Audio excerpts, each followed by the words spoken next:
Hello everyone, I'm Rutuja Jori, Venture Services Manager at Altitude Accelerator. I'm here today at Collision Conference and I'm speaking with Mujir Muneeruddin, partner at Pallett Valo LLP. Mujir is a multifaceted professional known for his dynamic blend of expertise in law, entrepreneurship, and corporate strategy. With a background as a corporate and securities lawyer, as well as experience as C-suite technology executive and real estate entrepreneur, he brings a unique perspective to the table. Passionate about fostering growth in high potential businesses, Mujir has a proven track record of guiding startups, law firms, major real estate projects, and emerging public companies to new heights.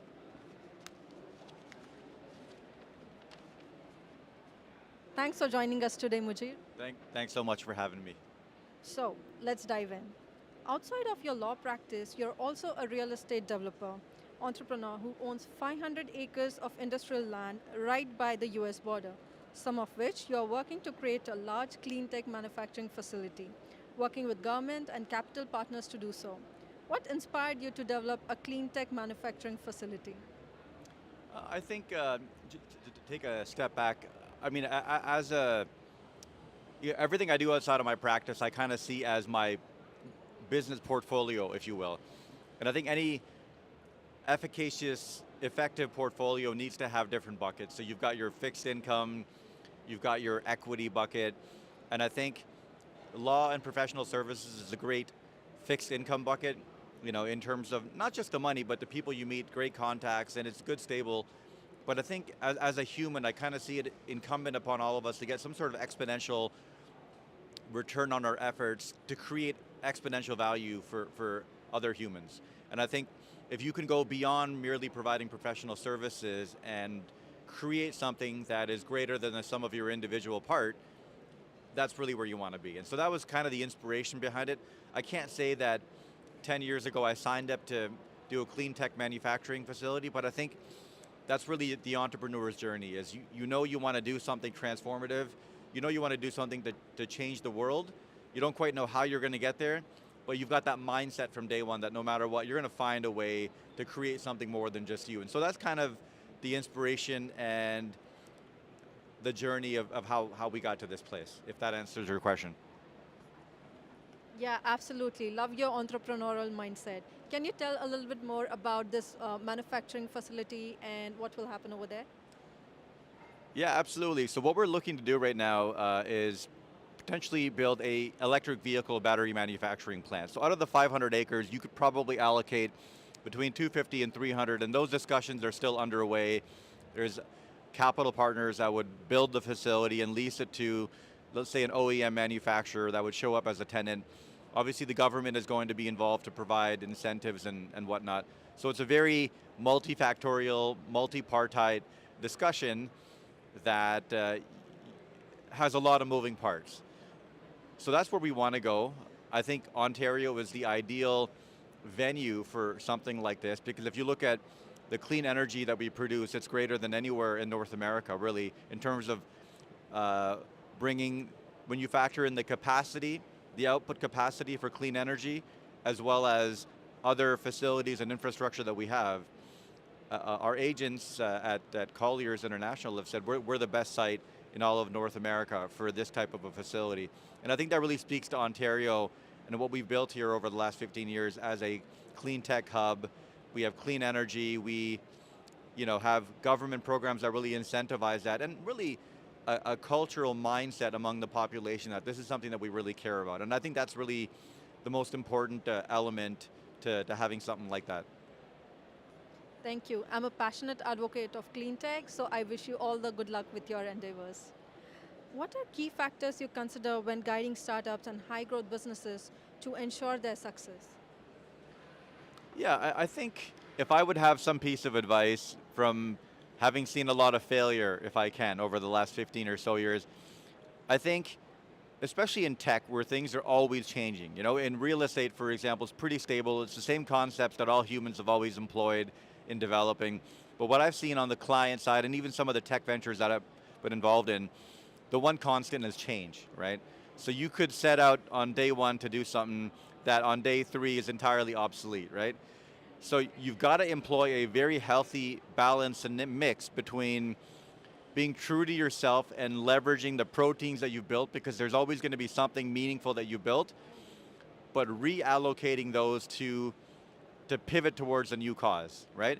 Or reimagining yourself just enough that you can use and leverage the existing proteins, as I always like to say, in a way that moves you forward. Because where a lot of startups really go wrong is they try and reinvent from scratch, right? And for people that play games like Warcraft and Starcraft, every move that you make is you've got to economize, because if you make one misstep and you start going down the wrong rabbit hole, that could mean the difference between victory and failure at the end of the day, every step. So if you are going to have to pivot in a way that you've used your past as a stepping stone and not put yourself in a situation where you're starting at ground zero. So that's the first piece of advice that I'd always say from a business standpoint. From a legal, organizational standpoint, I think you really want to be able to forecast where you're looking to go in the next 5 years. Usually it's a transaction, maybe it's an IPO, maybe it's a Series A, maybe it's an exit. And you really can't start thinking about that early enough. You've got to be deal ready. I'm not saying from day one, but you want to be of the mindset that I want to be deal ready sooner in the process than later, because you never know when the opportunity is going to come present itself. You might have a person that walks in, loves your idea and goes, I'll finance you, and you're like, just give me a second, I got to get my books, and I don't even know who my shareholders are. And that's not where you want to be. Perfect, thank you. My key takeaway from this is pivoting is the key to not just survive, but thrive. So thank you for sharing those insights. You have extensive experience working with high growth businesses and startups. As a seasoned corporate and securities lawyer, what are some of the common legal challenges that startups face? Yeah, thanks. That's a great question. I think the most common thing is that, building upon the point that I made in the earlier discussion, is not being ready early enough in the process. So what that usually means is you don't paper your relationships with other people. So you start carrying dead weight on your cap table, right? Or you have a founder who's disgruntled because they no longer have the incentive to continue working, and that just creates a toxic environment. So you really want to, as we say in the law, good paper makes better friends. So you want to make sure, and this doesn't have to be on tree paper, it can be digital nowadays, so it's all good if you're not a paper person, but just get it documented so everybody understands where they stand, what the expectations are.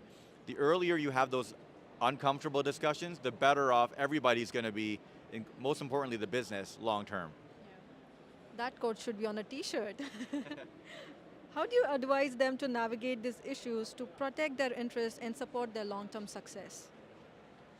I don't know that there's one singular way that you do that, but I think the common thread that I've seen in all the successful startups and businesses that I've worked with is they're not shy to get the advice and the mentorship that they need at an early stage. The common mistake you see is people saying something like, well, when I get to revenue, that's when I'm going to start engaging other people that have been down this path. I'm going to bring on an advisory board. And the reality is, if you've got a tenacity, a twinkle in your eye, and you show the passion to do what you want to do, and you can honestly articulate that you've got a problem solution worth solving, I think any great entrepreneur who's successful wants to give back and who will want to believe in you and want to help you out. I think because a lot of people, when you see success, a lot of the truly successful people, they look around and they realize that they didn't do it on their own. They always had somebody, they always had, maybe it's a society that supported them, maybe it's an ecosystem, but you want to be part of that solution and giving back as opposed to the problem and trying to hog the puck, or so to speak, for yourself, right? So I think always get those advisors as early as you can in the process, because they're always going to drop nuggets of gold that you, as somebody fixated on the business and the solution, might not have been thinking about, right? So these are going to be all ancillary things that those entrepreneurs that were focused on the solution came across the hard way. And so you want to really leverage other people's mistakes, so you're only making original mistakes. I've been reading this book called Outliers, and it tells the same story. Any successful person needs a big support system, amazing background, and there are a lot of other factors which play in him being successful, him or her being successful.